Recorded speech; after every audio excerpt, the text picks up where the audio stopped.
Današnje torkovo zimsko jutro je bilo pred Filozofsko fakulteto v Mariboru precej živahno. Natančno ob 9:21 je Luna zakrila kar 76% sončevega premera. Na teleskopih opremljenih z zaščitnimi filtri pa si je redek pojav pod strokovnim vodstvom ogledalo veliko dijakov in študentov. Je to tvoj prvi sončev mrk, ki si ga uspela se malo pogledati? Ja. Kako se ti zdi, kaj je mogoče videti skozi en tak teleskop? Ja, videli smo Luno, ki je prekrivala sonce. Mi smo videli tudi sončeve pege. To smo videli tudi skozi teleskope, potem pa skozi očala zaščitna. Tako da, ja, lepo je bilo.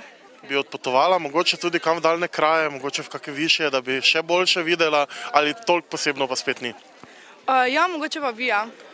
Ja, bi. Današnji sončev mrk verjetno ni prvi, ki ste ga videli v svojem življenju. Ne, sem že videl več, pa me zanimalo, ker so ti teleskopi zdaj tu postavljeni, to še pa nisem gledal, razen tak s prostim očesom, s temnim šipom. Kot ste prišli? Svečine. Sončevi mrki niso tako pogost pojav, gre za pojav, pri katerem je potrebno imeti nekaj izpolnjenih pogojev.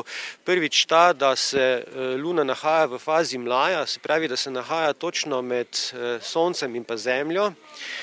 Drugi potreben pogoj je pa, da hkrati, ko je Luna v mlaju, torej se nahaja tudi v ravnini Zemljine orbite. Lunina orbita je namreč za 5 stopinj nagnjena glede na ravnino kroženja Zemlje okoli Sonca in to je tisto, kar pravzaprav dela ta pojav tako zelo redek. Danes smo videli recimo, da je Sonce nekako prehitevalo Luno oziroma Luna nekoliko zaostajala in v tem prikrila 76% sončevega premera. Takih mrkov ne bomo videli v Sloveniji vse do leta 2026 oziroma do 2030. Delni sončevi mrki bodo sicer še vidni, vendar ne za tako veliko magnitudo. Pri opazovanju takih astronomskih pojavov je seveda pomembno to, da vsaj če opazujemo v vidnem delu spektra, torej ni oblakov ali pa kakšne megle.